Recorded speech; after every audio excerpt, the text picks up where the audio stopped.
I think I see We're live. Dr. Raven. Good morning, this is the Senate Judiciary Committee. Sorry for the delayed opening, but we had business on the floor to attend to. Our first witness this morning, on Tuesday, March 21st, is Sima Raven, MD, and I probably have screwed that name up officially. But please go ahead and welcome the Senate Judiciary. Hi, good morning, everyone. Thank you so much for having me and for inviting me to share some of my perspectives. I'm going to go ahead and share my screen because I have some slides and visuals to share with you.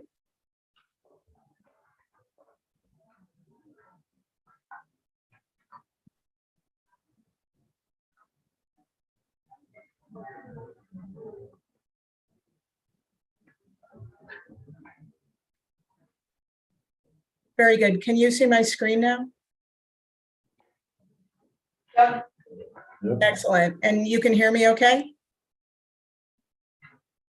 Mhm. Wonderful. Yes. My name is Simcha Raven. First, I want to thank you for the opportunity to share my thoughts on S91, a bill addressing competency restoration and the insanity defense. I'm going to tell you a little bit about my background as a way of introduction. I'm the immediate past president of the Vermont Medical Society, and I serve on faculty at the University of Vermont and Yale University School of Medicine, Division of Law and Psychiatry. My primary role, professional role, is as Chief Medical Officer at Howard Center in Burlington, which is the state's largest designated agency. By training, I'm a forensic psychiatrist. This means that I'm a physician and also completed training and board certification in general adult psychiatry and forensic psychiatry. Forensic psychiatry is a subspecialty that focuses on the intersection of law and mental health. And some of the topics that come under the heading of forensic psychiatry are clinical care of individuals who experience mental illness and have criminal justice involvement. This field also encompasses violence risk assessment, as well as psychiatric evaluations for the courts. Relevant to the proposed legislation, I have a private practice in forensic psychiatry, and some of the work I do is performing competence to stand trial evaluations, as well as criminal responsibility or insanity evaluations. I also train other clinicians in these areas, primarily at Yale University, training forensic psychiatry fellows. The topic of this proposed legislation is so important and so timely in Vermont, and I'm deeply grateful to the committee and your work addressing this really vital issue. I've been asked today to talk a bit about competency restoration, so I'm going to focus there. And I imagine this is very familiar to the members of the committee that we do not have formal competency restoration in Vermont. Just to give you a sense, oh, did someone have a question? I'm sorry. Oh, I'll keep going. I want to give you a sense of my perspective. I think it is very important that we develop competency restoration programs in Vermont for those charged with serious crimes that affect community safety. And so that these individuals have a reasonable opportunity to resolve their charges. And I'm going to go ahead and give a brief overview of elements of competence restoration programs. So this slide highlights a recent guide and best practices and outlines elements of a model competency restoration program. some of the core elements of a successful and effective competence restoration program are systematic competence assessments on the outset of the restoration and periodically, and understanding the specific reason that an individual is not competent to stand trial, be that because of experience of a psychotic disorder that impairs their thinking, intellectual disability, serious mood disorder, or history of traumatic brain injury. And then development of an individualized treatment program to address those specific areas and needs. Another element that is a core part of a competence restoration program is education, and a didactic component aimed at addressing surrounding charges, sentencing, plea bargaining, rules of courtroom personnel, and so forth. This slide shows some of the other important potential areas that a competence restoration program may address. Anxiety reduction, to teach the defendant anxiety reducing techniques to help them deal with the stress of courtroom proceedings. Additional education for people who experience learning disabilities or developmental disabilities. Periodic reassessment to see if someone has gained or regained competence. Medication can be an important part of treating underlying illnesses, mental illness and other illnesses that affect brain and behavior. And risk assessment to understand the community risk for the individual who may have serious criminal charges related to a violent event. This slide highlights a recent article completed by colleagues of mine that sought to evaluate the existing literature on competence restoration programs. So they asked the question, and do competence restoration programs work? How does the context of those programs work, and the characteristics of the individuals who are engaged in those programs? And they synthesized the existing scientific literature on that topic.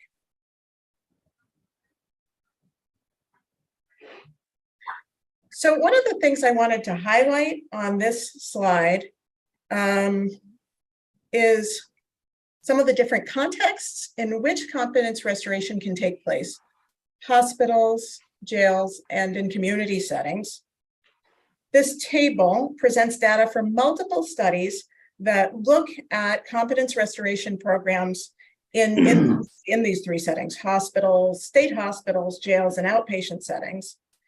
And data are presented here on cost per day, restoration, are people restored or are they not restored, non-restorability,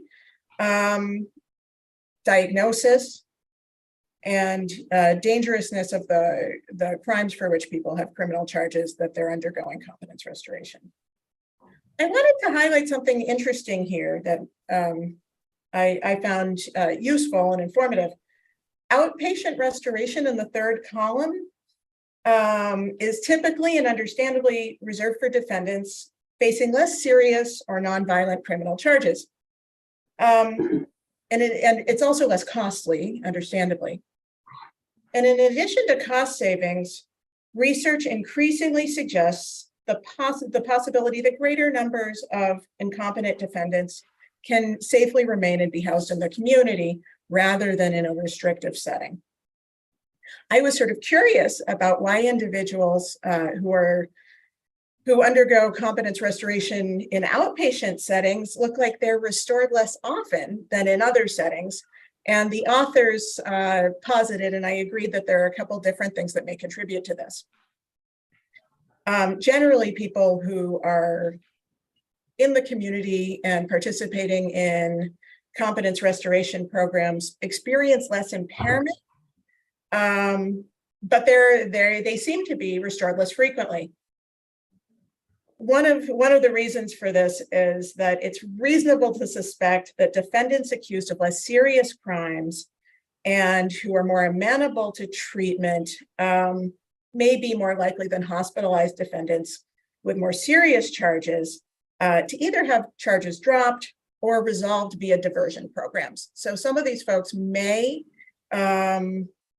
not be restored to competence because their charges were resolved via diversion programs, and that may be part of what we're seeing here.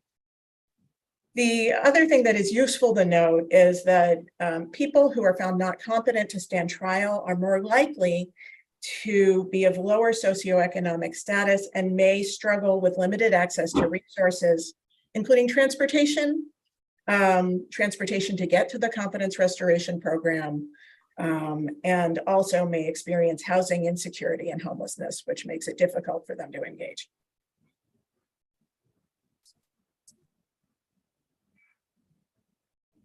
I wanted to share two cases from my clinical experience, and I've changed some of the details for privacy, but I have kept the core elements here. And I hope this illustrates some of the difficulties that I've encountered as a clinician, and I think that we see rather frequently in our state. So the first person I'm going to talk about, I'll call JP, a 35-year-old man who had criminal charges related to child pornography possession approximately 5 years ago. At that time, he was found not competent to stand trial, and his charges were ultimately dropped. The charges related to possession of child pornography. Recently, he had an episode of where he experienced symptoms of psychosis and admitted to possession of child pornography again, as well as a strongly held belief that he had a mutual romantic connection with a young girl. From my experience working with him, I believe that he could have been restored to competence and resolved his initial charges. And what happened here is complicated and difficult. After he had an inpatient treatment stay, he was discharged to the community on an order of non-hospitalization.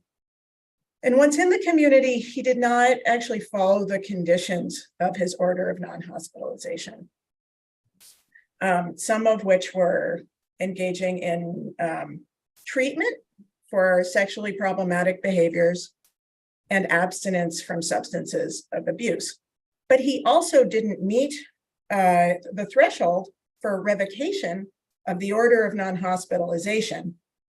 So we're left collectively in a difficult position where the individual isn't effectively engaging in treatment, and there's a conflict between the individual's wish and what kinds of treatment they want to engage in and community safety interest. This is a second case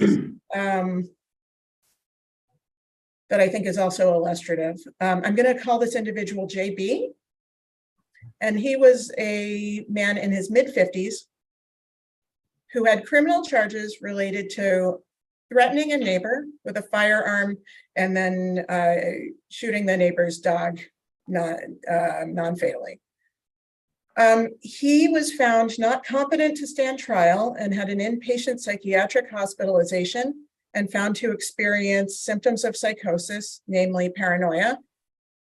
His criminal charges were dropped, and after a lengthy inpatient hospitalization, he was discharged to a community setting and treatment at his local designated agency. He initially presented with psychosis, primarily paranoia, concerns about being persecuted specifically by the neighbor, but more general concerns about his safety and well-being.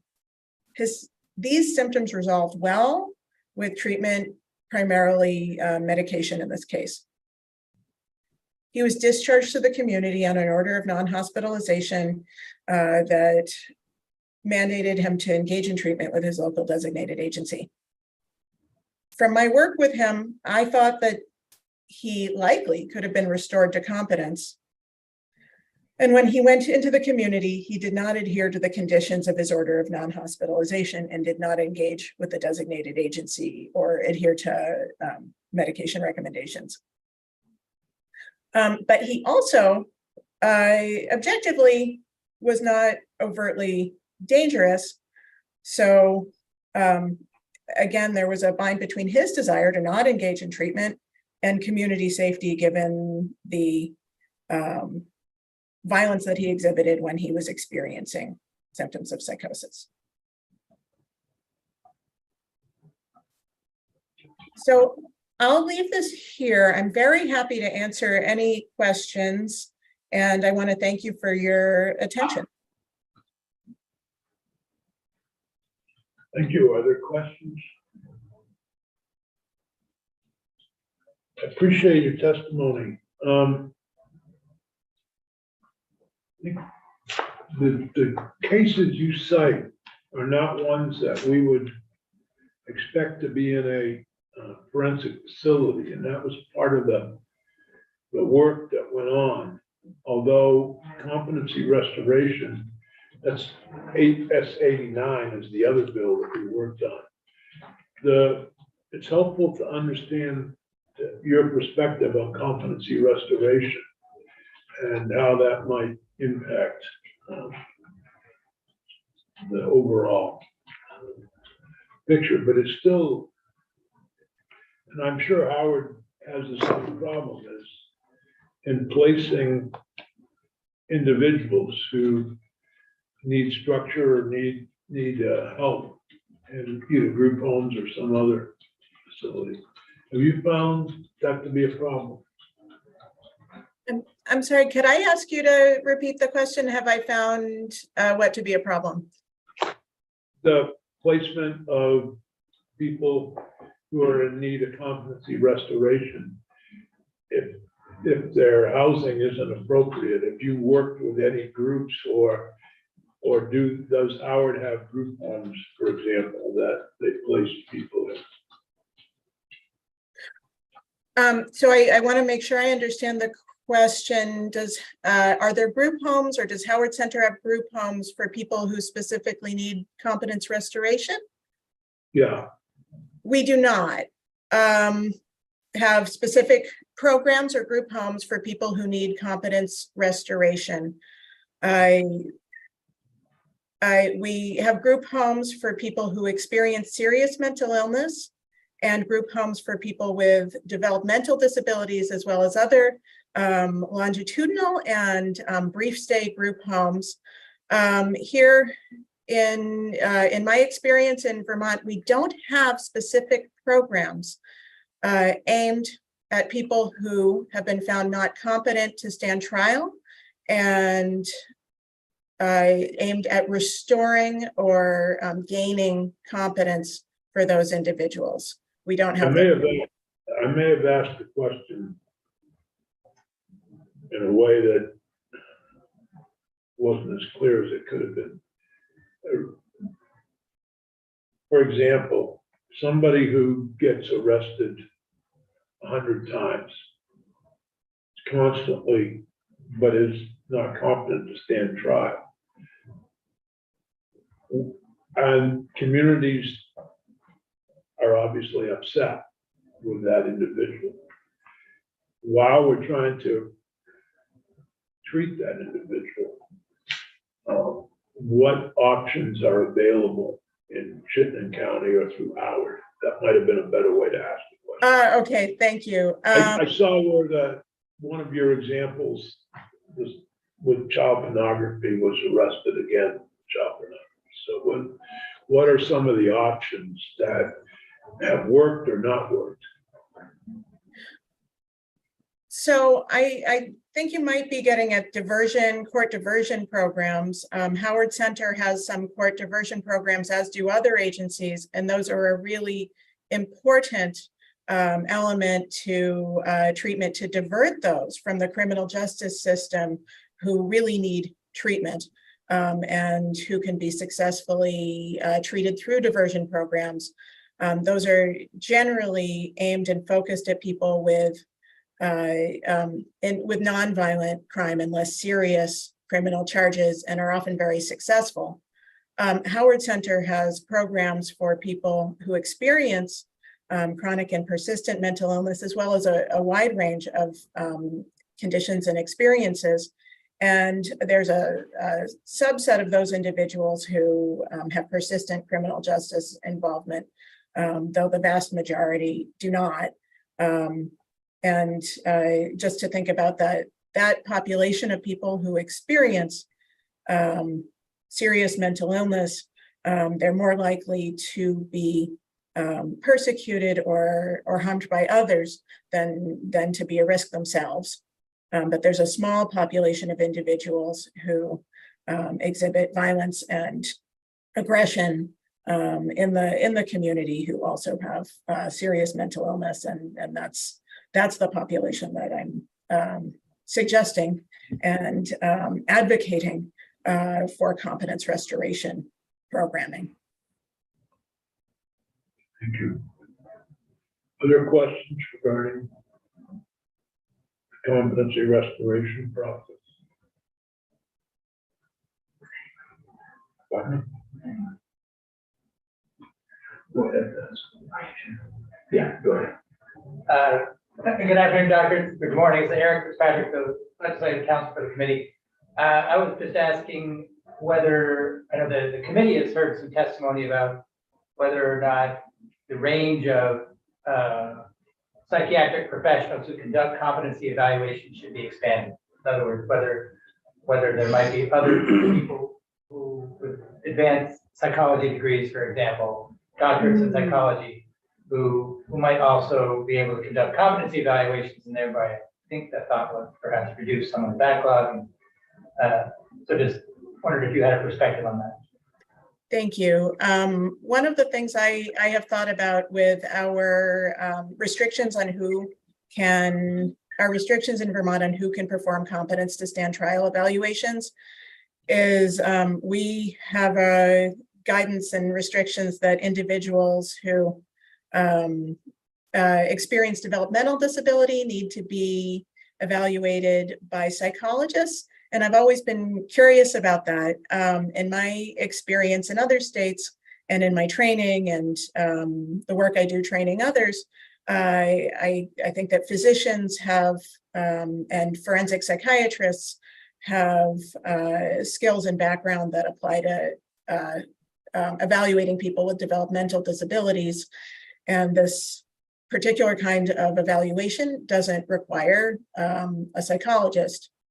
One of the things that my psychologist colleagues often have training in is administration of standardized testing and psychological and neuropsychological testing.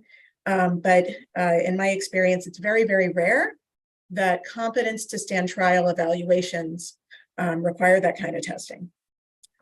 So that addresses one aspect of that. The other question, can psychologists perform competence to stand trial evaluations? I think that's an interesting and sort of complicated question. Some states have team evaluations that have people from multiple professional backgrounds, physician, a psychiatrist, psychologist, and social worker, for example.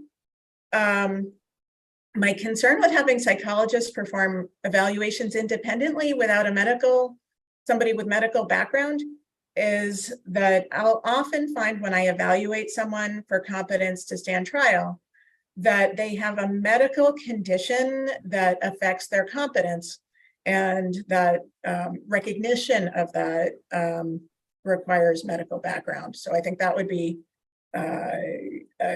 sort of a gap and potentially a blind spot for a psychologist performing a solo evaluation. Thank you. Other questions? Thank you so much. Appreciate it very much. Thank you so much for having me and allowing me to share my perspectives. Very helpful. Thank you. Eric, where are we going? Well, we could, I think the last I had heard was that the committee maybe wanted to at least look at some of the places where there seems to be consensus on making some changes to this bill. I think there are a few places where there's relatively technical or even minor policy change that seems like there was agreement. Beyond that, there might be other issues, there probably are other issues where there isn't consensus that I may want to further think about. I know that if there is going to be an additional draft, I think it's on the agenda for tomorrow morning as well, right? Yeah. Right, so there'd be time for, if he wants to make a few changes or circulate a draft, we could do it tonight or today. Yeah, We wanted people to be able to look at it and respond tomorrow. that might be helpful. Right. Well, there is we could look at this, I have a rough draft of an amendment going with a few of these handful of changes. You could look at that if you wanted, and then we can stop me as we go through it, see if there's anything else. No, I've got notes from back home. Right. Yeah, I got some too. Should we take a look at this draft and then let me know your notes as we go through it? Say, hey, Yeah. yeah. All right, Peggy's got it. Sure. Should I post it now, Center Stairs? Yeah. Go ahead. This should be draft 1.1. Yeah, it's of the amendment, exactly.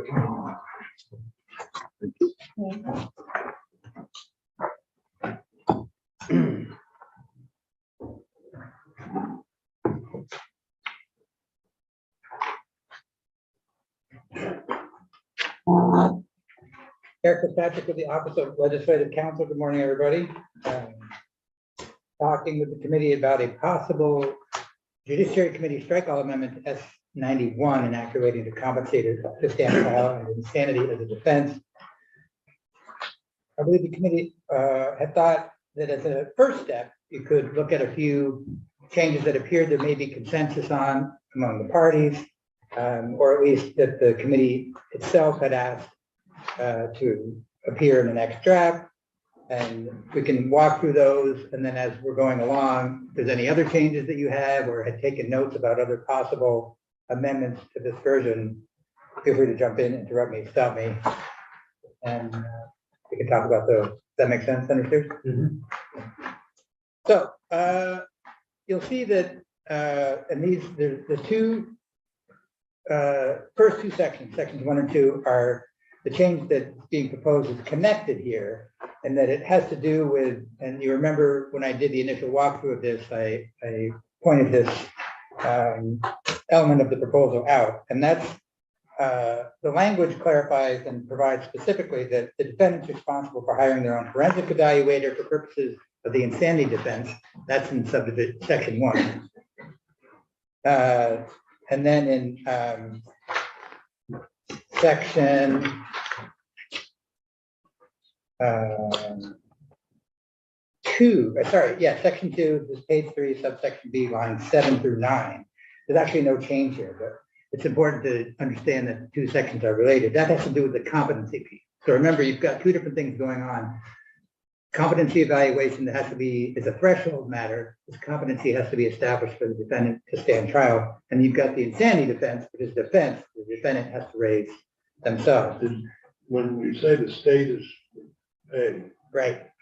who is the state? The state's attorneys, the Department of Mental Health, the treasurer? Right. That aspect of it is not defined. And I think current practice is that it sometimes goes into the Office of Defender General's budget and it's part of the general fund. But the role or the specific state actor is not defined. It's more of a constitutional principle here that that if you say the examination shall be at the expense of the moving party, as you do on page 3, or if you say, as you do on page 2, that the defendant shall be responsible for hiring the defendant's own forensic evaluator,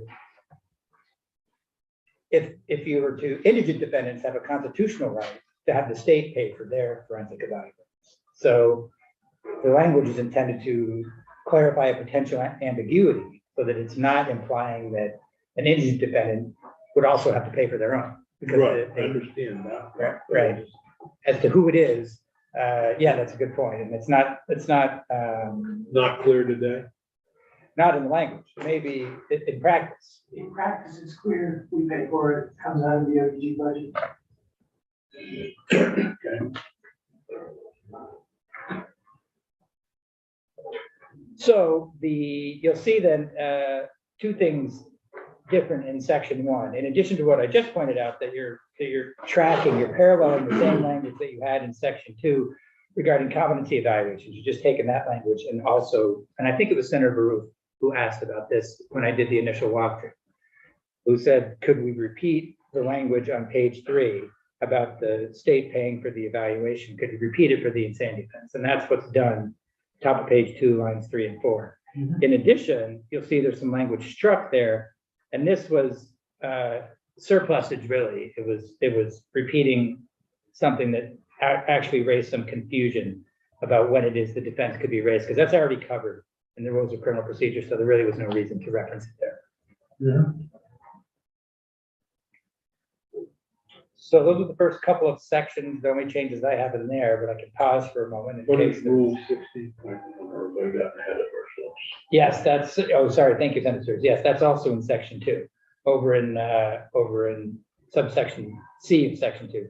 Also, a technical clarification that release of records can also be ordered under rule 16.1, and I think it's just expressly provided there so that it's not inadvertently implied that it has to be an order under this section. It could also be an order under the criminal.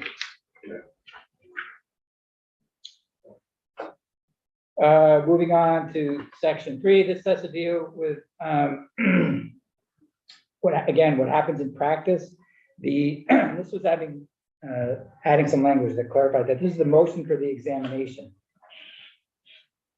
the competency evaluation and examination. And the new language, was basically putting some specifics on there to what has to be in the motion, what has to be contained, and that includes facts indicating incompetency on which the motion is based, and a certification that the motion was made after the moving party, and it originally said had met with and personally observed the defendant. However, the state's attorney and the court aren't necessarily going to have, and typically wouldn't personally meet with the defendant. That's something that defense counsel would do. So it made no sense for that to be an and, it should be an or.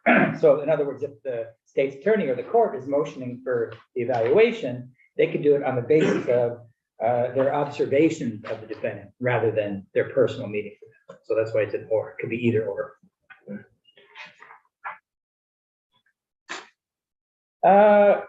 Also within that same section, you remember that the court procedure that is going on when there may be a competency or sanity issue come up generally requires an initial screening by a mental health professional at the courthouse. That provision, and there's no change to that, but that's the piece that requires the court to find there's sufficient facts to order an examination before it goes ahead and grants that motion for the initial examination. But in subsection H, this says specifically has to do with defendants who are charged with misdemeanor offenses. So you've got a mental health issue that comes up, it's a misdemeanor offense. This provides that generally speaking, and they are going to be treated on an outpatient basis, not inpatient, for purposes of this competency evaluation. There is an exception to that that's proposed in the language that unless the court makes, and it had been provided written findings on the record, and I think this had come up in committee last week, whether or not written findings are really necessary. It could be just an oral ruling in the courtroom. So they could make findings on the record, it doesn't have to be a written order. So I think everyone agreed that striking the word written was going to be okay. So that's all that. Let's see, this brings us to the presumption of competence. This is in section 5. Now, again, I think there was consensus that everyone agrees that that is the current state of the law. That's a reflection of the law. You're jumping over, Yes. are you jumping over the written issue? No, I was just mentioning that one. Strike the word written on line 20, page 4. Is that where you're looking? Yeah. Yeah. Sorry about that. Well, that's all right. And I think, as I said, I think all the parties had agreed that a written ruling wasn't necessary in that circumstance. Well, except for DMH.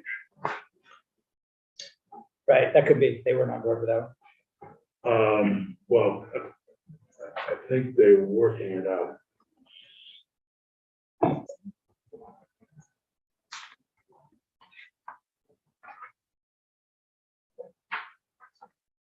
So section 5 has to do with the presumption of competence. Again, I think that there was general agreement that the presumption of competence is a reflection of the current state of the law. So defendants generally presume competent.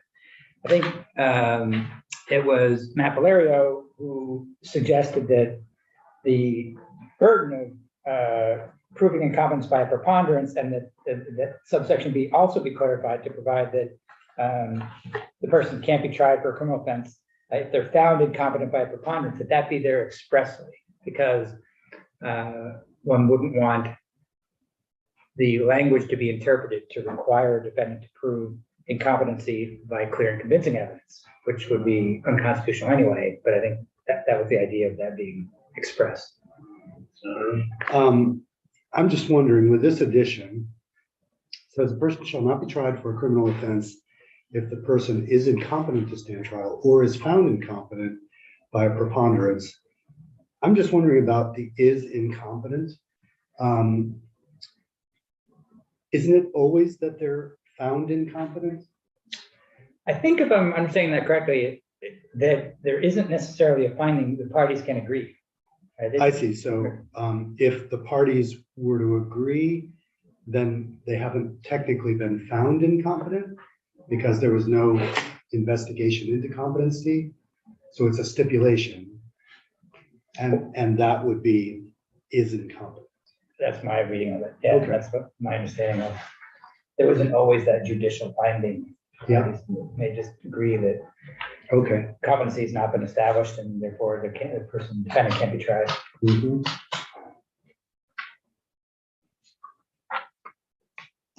That's the low bar. Yes, exactly. More likely than not. Right.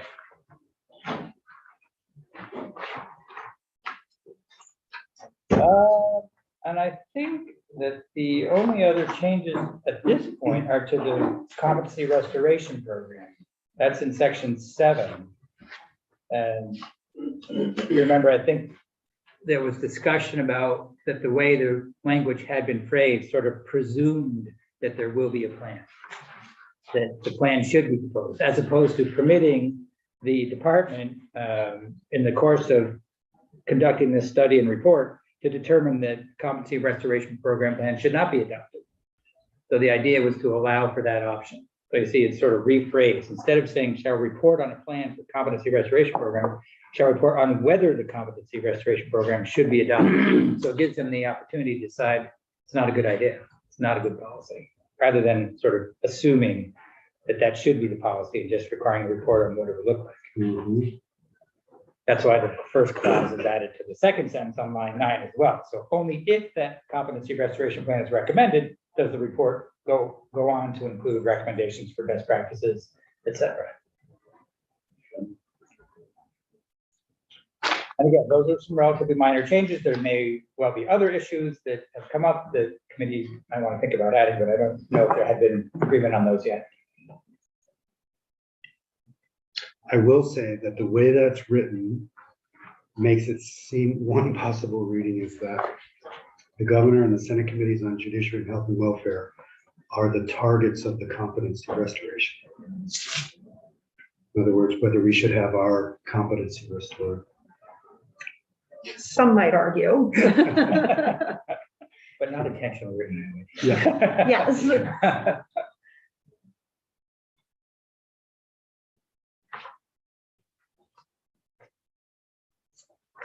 So, interesting point, not an implication that should be there. So I'd suggest relocating the recipients of the report back up to line 5 after the word report. Yeah, So say shall report to on rather than on to. Does that make Yeah. sense? yeah. Lest we get jokes on the floor. Yes. So are there any comments on the changes thus far?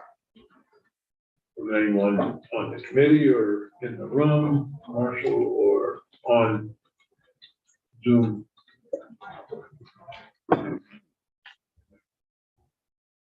So what are our outstanding issues that we need to jump into? The only one I was aware of was the last one that I asked the witness about, was the expansion of who can conduct the psychiatric evaluations, but I don't know if there's agreement on that or not. I mean, my thought on that is, you know, a psychologist might not be able to diagnose a person's medical situation, but I mean, wouldn't they be able to determine whether or not somebody is competent? I mean, that's my question that I'm just thinking about right now regarding that issue.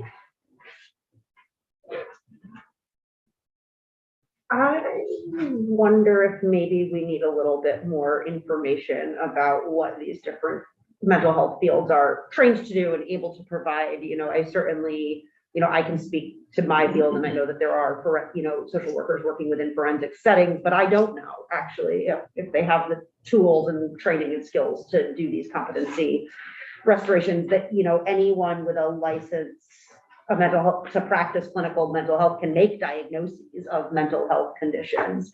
But it sounds like there's some nuance here that we might just need more information about who's out there doing what and what is required to make one of these determinations. I mean, I certainly want to support expansion if that makes sense, but we could expand it and discover that actually nobody else meets the requirements. And so we put it in there and it doesn't do anything. So I feel like I need a little bit more information about the process of determining competency. And I mean, maybe we could hear from I don't know if it's OPR, I don't know if it's the psychologist board or the NASW board, just about like, are people actually even trained in these other fields to do this work? Well, what do other states? I'm not sure the answer to that off the top of my head. I can look into that. Sideline comment might be helpful. This is a criminal only problem in juvenile court. The rule is that either a psychologist or a psychiatrist may perform a competence evaluation. So we do have psychologists performing competence evaluations every day in the juvenile courts. And frankly, just as a practitioner, I actually prefer their reports. I find them to be more detailed and more focused on the questions that are really relevant to competence. So I don't think we even need to really look outside the borders of Vermont to see this being done by psychologists. It's common practice in the juvenile world and hasn't been controversial or problematic. And in fact, I think we'd be in real trouble if we were limited to psychiatrists in the juvenile world, just because adolescent psychiatrists are in such short supply that we have a real hard time getting a competence evaluation done and be done by psychiatrists. Is that doctorate level psychologists or, okay. How is it worded in juvenile? Or is it? It's just a standard order that can be issued by anybody. So just like in criminal court, it can be raised by any party, and in fact, every party has a duty to raise it. The judge, the defense attorney, the prosecutor, if they believe somebody to be incompetent, has a duty to raise it. And in the juvenile code, it's not actually done in statute, it's done in rule. So it's in rule 1. It's a very long rule, so we'll only find the section to it. Yes, rule 1I is the rule on determination of competence. Does it say with respect to psychotherapist, doctorate level, or just, does it identify anything specific like that? It does not, it says competence shall be determined through a mental examination conducted by a psychologist or psychiatrist selected by the court. In addition to the factors ordinarily considered in determining competence in criminal proceedings, the examiner shall consider as appropriate. And then it lists a number of factors that are relevant, particularly to children. In practice, the only ones who do it are doctorate level psychologists. Thanks. It's hopeful. I don't have a problem with psychologists. personally. Based upon the availability, and if the court is determining who it is, the line is clear that the court in the juvenile cases makes the determination. So the way it works is if you request a competency evaluation from the court, then the court selects an evaluator. We often also do private competence evaluations where we pay for it. There's various reasons why we might want to do that strategically. So sometimes we'll do it ourselves and pay for it ourselves. But if the court doesn't, then the court gets to select. So what's the basis of who the court selects? Is just availability of psychiatrist or a psychologist? As far as I know, I think you have to ask somebody from the court, how they, I know they generally have a list of people that they turn to. I don't know if those people are on contract or if it's just ad hoc. But I know that they're always selecting from the same list, so I know that much. They've got a list somewhere. Judge Zone, do you have any thoughts on this? So, good morning, Tom Zone, Chief Superior Judge. A few thoughts. Number one, we did support and we do support having psychologists. The jurisdictions, for instance, Massachusetts allows psychologists. I know Ohio, some other states do. And one of the ways they do that is they will simply address the criteria and say that it's a psychologist who meets criteria established by and the Department of Mental Health or Department of Health.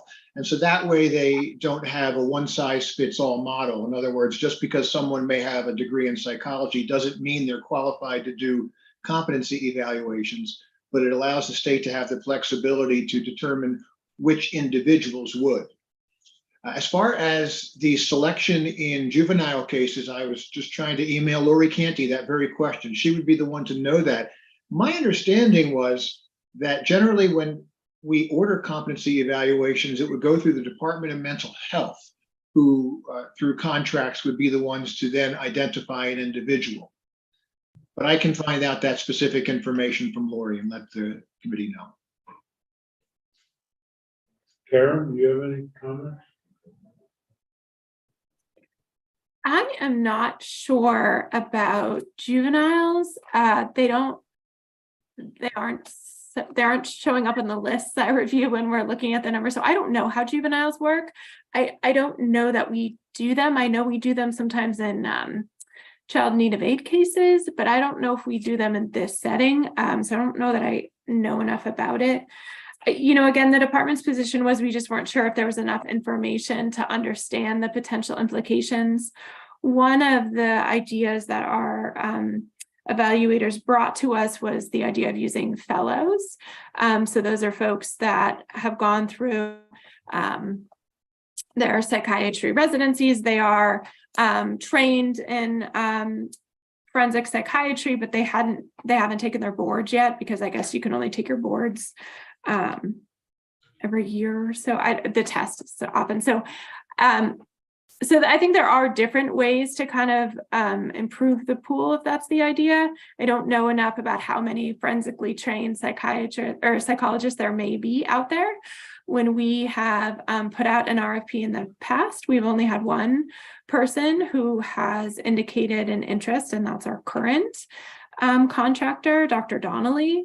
So I don't know who the children's folks may be using. I don't know if it's Donnelly or someone else. So I don't really know if that would increase the pool or not. I'm not sure So- that's helpful. Sorry. Thank you. The pool certainly includes, also John Holt's booth gets used pretty regularly. That's a larger practice down in Shelburne. I know there's others around. Our office would have concerns about, allowing fellows to do work as people who are still in training. And we'd have a lot of concern about saying that we're using trainees to do something as important as competence evaluations. Jared, does the state attorney have a position here on this one? If you, I'm sorry, Senator, I only caught the end of that. Could I ask for the question one more time? do the state's attorneys, do you know if the state's attorneys have a position on psychologists doing, qualified psychologists doing? I don't think we would have an objection. I think that it really, we have used, when we hire our own experts, we have used psychologists to do the work. I think it really is a question of what are the reasons that the person is being evaluated. A psychologist won't be able to, or at least the ones that we've worked with, can't opine on, for instance, medication options. But if we are simply looking at competency, we've used psychologists for that purpose, so doctorate level psychologists. So at least having the option doesn't seem to be a problem, sir.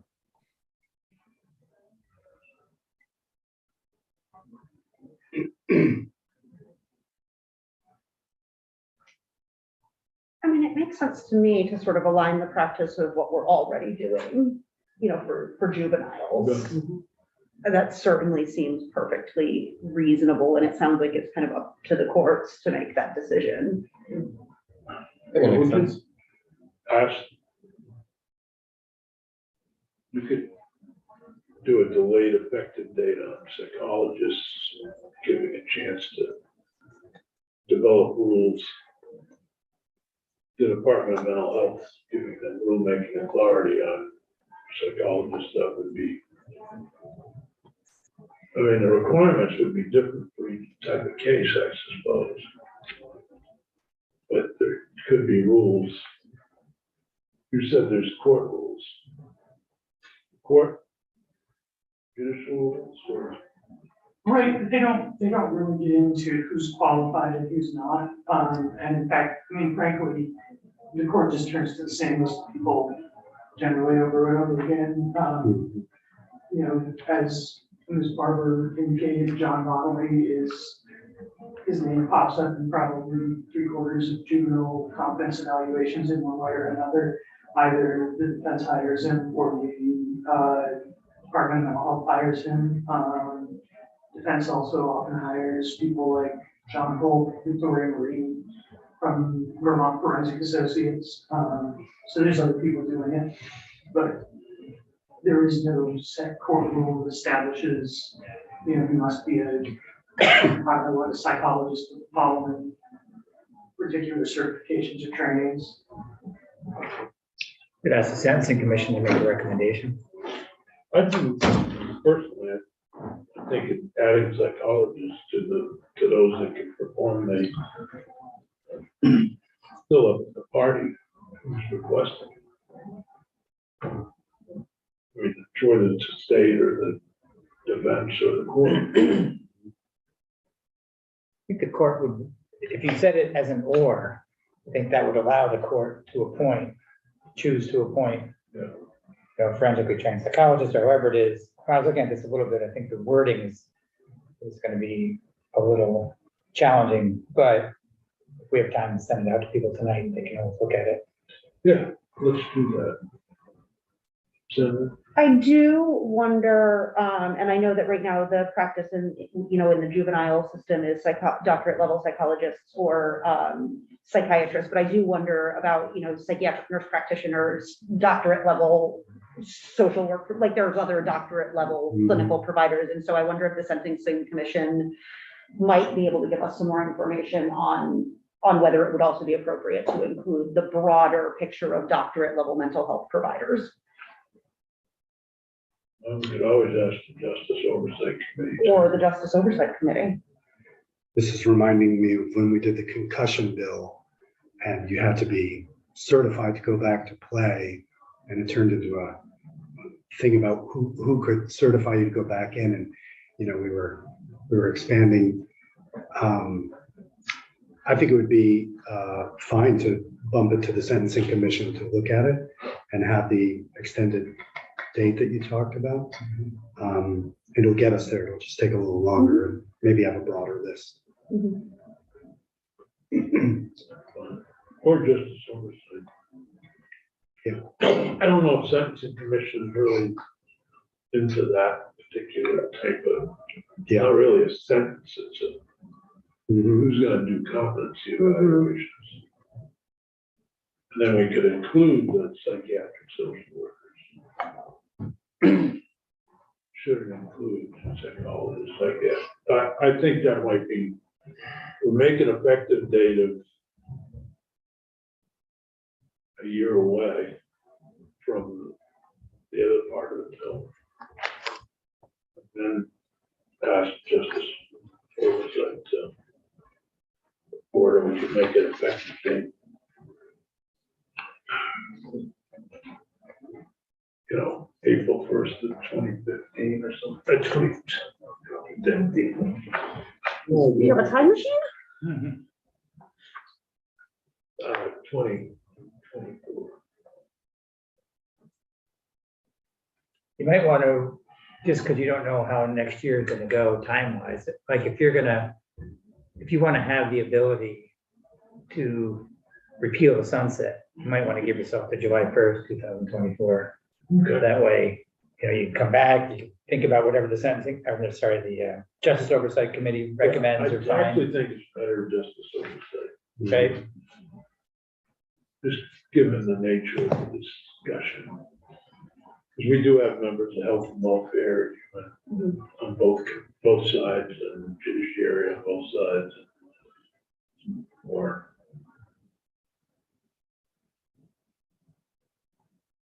So I'll probably just add for now, rather than create an existing section of law in a already very complex chapter, rather than go in there and tweak stuff and have there be multiple sections in existence in the Green Book. So I'll just set aside a separate little section that says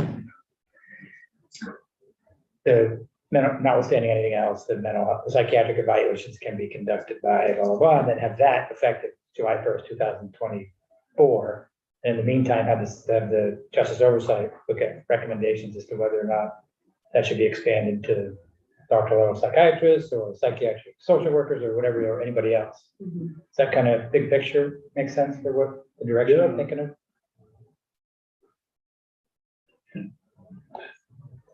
if you're doing treatment, many of the treaters would be psychiatric social workers or psychologists, not necessarily psychiatrists. So if you're going to competency, it would seem that people who are asked to treat people with mental illness to gain competency would be eligible to determine whether the person's competent or not. Is that the right term? Psychiatric social worker? I think it would be doctorate level. So I wonder if it's more inclusive to just make the statement of doctorate level mental health providers, because that would include all of those groups. Yeah. And then the other piece, the other question that I have, and I know this conversation has come up in a lot of different places, is the psychiatric nurse practitioners. So oftentimes, you know, they are trained with additional training above an RN. Usually it's master's level, but it's very specified. And there's been conversations in this building about whether or not they should be able to prescribe or whether, so I think it would be important to probably include them in that exploration as well. And in many instances are stepping in the place of, I just, from the field, they're stepping in all over the mental health field in the place of psychiatrists, because there's just such a shortage of psychiatrists. So that's why I think it might just, we're not changing it. We're asking them to look at it. So they may come back and say, no, there aren't people trained in forensics in that field, but I do think it's important to include them in that look. Son-in-law. Oh, Judge Zonet. So I wanted to let the committee know that Tom Zonay, Chief Superior Judge, to let you know that I did check with Lori Canty, and she indicated that in a juvenile case, if we ask for a competency, we notify the Department of Mental Health and they take it from there. Thank you.